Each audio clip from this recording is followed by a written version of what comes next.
Naam, kwa hivi sasa mtazamaji, hayo ndio yalikuwa maoni kutoka mtandao wa X ama Twitter, lakini kwa hivi sasa tunaenda moja kwa moja kutoka kaunti ya Nandi ambapo wakazi wa kaunti hiyo vile vile wamezamia mjadala huu kuhusu mswada wa fedha wa mwaka 2024-2025 wakilalamikia kwamba huenda gharama ya maisha ikapanda zaidi.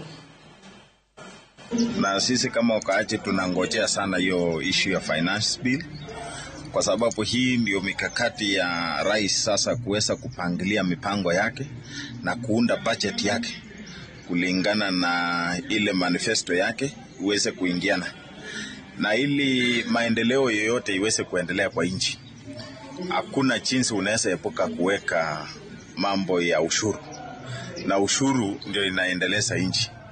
Na kwa hii finance bill, ingawa wananchi wengi wanataka kulia kusema labda inafinyilia, lakini adjustment polepole wananchi wataweza kuelewa ni kwa nini hii finance bill inaweza kuwekwa, kwa sababu hii tax mingi inaenda kwa bwenyenye.